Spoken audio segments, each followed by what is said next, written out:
You're on. Chepisode. Chapter 5.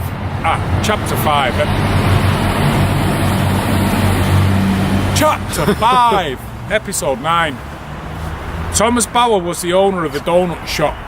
In fact, he owned 63 of them. He was also one of Sally's semi-regular friends before she died. Not Sally. He liked having her around him at parties and she liked his cocaine. But that was Angela. And she died. Then Angela, was gone. Forever. Not something we know. Maybe the energy of her was still somehow her somewhere else.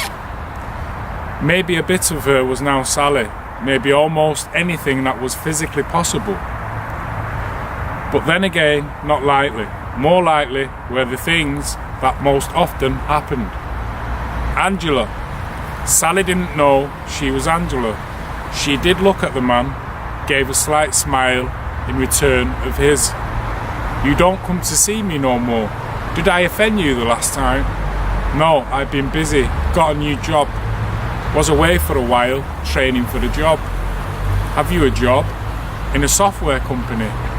Did you learn programming? Fuck no, I'm too dopey for that. Who the fuck is this guy? Okay, well, you look great, I've never seen you so. What bloody fit and healthy explains why you haven't been visiting me no more. I'm your bad influence. Sally smiled. Fucking slime ball. Sally didn't know it, but Thomas Bauer made more money with cocaine than he did with coffee and donuts. It wouldn't have made any difference to Sally how he made his money, or that he had any at all. She couldn't remember him, and she wasn't going to try to explain to him that Angela was dead, mostly or at least her memories that had been stored in her brain, which was the most of it, man. So she made to go.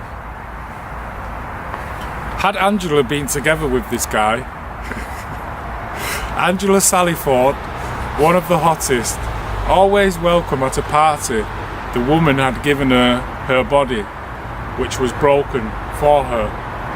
Eat this in celebration of me until I come again. Sally smiled at the thought. A church bell rang and snapped her into focusing on the situation she had to solve. I've got to go. She didn't know his name, she couldn't imagine liking the man, but he gave her a hug and told her to come by.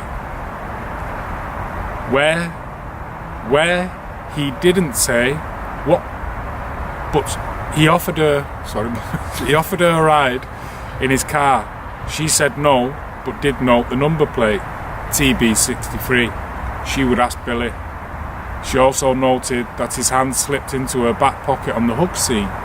It wasn't really an ass grab, and later when she thought to put her hand in the pocket, she felt it. What was it? Well, that was even later when she took it out, unfolded it, spilling some of it on the coffee table, and looked. What's that?